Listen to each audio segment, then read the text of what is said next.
વડોદરાના ગોત્રી રોડ પર ગોધરાના યુવકનો કારમાંથી મૃતદેહ મળી આવતા ચકચાર મચી ગઈ છે। ગોકુલ પાર્ટી પ્લોટ પાસે કારમાંથી મૃતદેહ મળ્યો છે। મરણ જનાર યુવક ઉત્તરાયણના પર્વને લઈને વડોદરામાં ખરીદી કરવા માટે આવ્યો હતો, પરંતુ યુવકને અચાનક છાતીમાં દુખાવો ઉપડતા તે કારમાં જઈને સૂઈ ગયો હતો। બાદમાં સવારે વોક પર નીકળેલા સ્થાનિક વ્યક્તિની કાર પર નજર પડતા સમગ્ર મામલો બહાર આવ્યો હતો।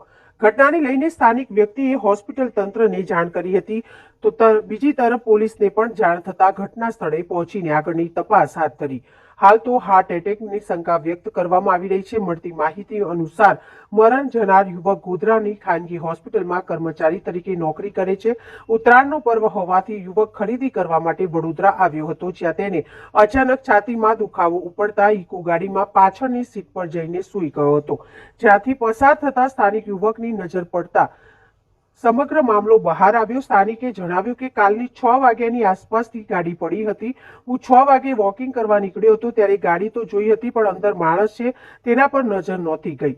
બાદમાં સવારે ગાડી પર નજર પડતા ખ્યાલ આવ્યો કે યુવકનું મૃત્યુ થઈ ચૂક્યું છે। મને લાગ્યું કે અમારા બાજુની ગાડી હતી, એટલે મેં હોસ્પિટલમાં વાત કરી, જેથી હોસ્પિટલનો સ્ટાફ આવી રહ્યો છે। યુવક વેજલપુરનો છે, સ્કૂલોમાં છોકરાઓને લેવા જાય છે અને સાથે હોસ્પિટલમાં નોકરી પણ કરે છે। મરણ થનાર યુવકનું નામ પ્રકાશ વિશાલ પ્રવીણચંદ્ર પટેલ। આ બનાવમાં તપાસ કરનાર અધિકારીઓએ જણાવ્યું કે આ વ્યક્તિ ગોધરાના હોવાનું સામે આવ્યું છે અને તેઓની ઉંમર 47 વર્ષની છે। તેઓના પરિવારને હાલ બોલાવવામાં આવ્યા છે અને મૃતદેહનો કબજો લઈ શહેરની હોસ્પિટલમાં પોસ્ટમોર્ટમ અંગે કાર્યવાહી હાથ ધરવામાં આવી રહી છે। પોસ્ટમોર્ટમ રિપોર્ટ બાદ જ આ મોત અંગેનું સાચું કારણ જાણી શકાશે। હાલમાં ગોત્રી પોલીસે ફરિયાદ નોંધી વધુની કાર્યવાહી હાથ ધરી છે।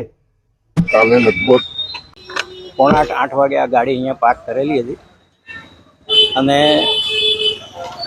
એ વખતે કોઈ નહોતું અંદર।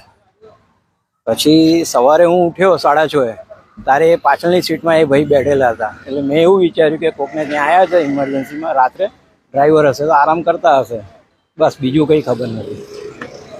કેટલા વાગે તમે અંદાજિત રાત્રે 8 વાગે ગાડી અહીંયા પાર્ક હતી અંદાજો।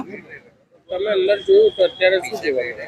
અત્યારે એ ભાઈ પાછળની સીટમાં ઢળી પડેલા જોવા મળ્યા।